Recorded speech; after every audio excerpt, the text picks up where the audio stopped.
ಇಂತೆ ಬಣ ಒಳ್ಳೆ ಬೆಳೆ ಬಂದ್ಬಿಟ್ಟೈತೆ, ಮಳೆ ಬೇರೆ ಚೆನ್ನಾಗೈತೆ. ನಮ್ಗೇನ್ ಸಿಹಿ ಊಟ ಇಲ್ವಾ? ಅಯ್ಯೋ ಬಾರಣ, ಅಷ್ಟೇ ತಾನೆ. ನಾಳೆ ಬಂದಾಗ ರಾಶಿ ಪೂಜೆ ಮತ್ತೆ ಸಿಹಿ ಊಟ ಇಟ್ಕೊಂಡಿನಿ. ನೀವು ನಿಮ್ಮ ಮನೆಯವರೆಲ್ಲ ತಪ್ಪದೆ ಊಟ ಮಾಡಕ್ ಬಂದ್ಬಿಡಿ. ಬರ್ತೀನಿ ಬಿಡು.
ಸೋದರಿಯರೇ, ಇವತ್ತು ನಿಮ್ಮ ಭೂಮಿಯನ್ನ ಕೈಗಾರಿಕೋದ್ಯಮಕ್ಕೆ ಕೊಟ್ಟು cricket ground, kabaddi ground, club pub ಕಟ್ಟಿಸ್ತಾ ಇಲ್ಲ, ಒಂದು ದೊಡ್ಡ ಫ್ಯಾಕ್ಟರಿನ ಕಟ್ಟಿಸ್ತಾ ಇದೀವಿ.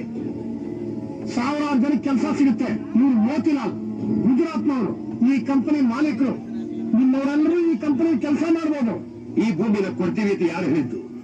ಕೊಡಿ ಅಂತ ಯಾರು ಕೇಳಿದ್ದು? ಅಲ್ಲೆಲ್ಲ ಕೂತ್ಕೊಂಡು ಸೈನ್ ಮಾಡ್ಬಿಡೋದಲ್ಲ. ಈ ಜಾಗಕ್ಕೆ ಬಂದು ಇಲ್ಲಿ ಏನೇನ್ ತೊಂದರೆ ಆಗ್ಬೋದು ಅಂತ ಪರಿಶೀಲನೆ ಮಾಡಿ ಆಮೇಲೆ ತೀರ್ಮಾನ ತಗೊಳ್ಬೇಕು. ಎಲ್ಲ ಪರಿಶೀಲನೆ ಮಾಡಿ ಸೈನ್ ಹಾಕಿರೋದು. ಅದೇನು ಅಂತ ಮಾತಾಡ್ತೀರಿ?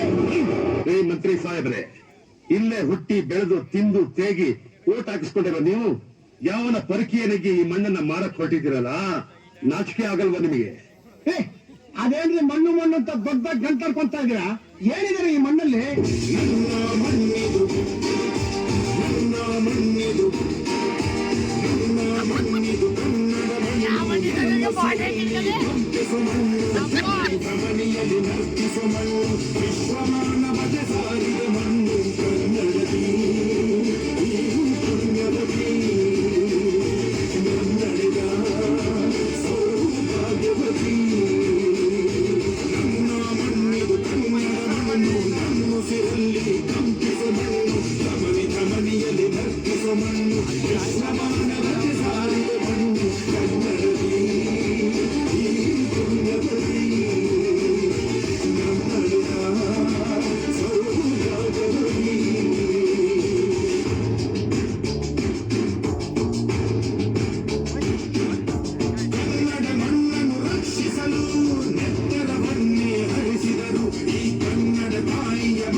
ದೇಶದ ಬೆನ್ನು, ಅದಕ್ಕೆ ನೋವಾದ್ರೆ ಇಡೀ ದೇಶನೆಲ್ಲ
ಅಂತ ದ್ಯಾವ್ದು ಸೃಷ್ಟಿ ಮಾಡೋನು ರೈತ ಮಾತ್ರ.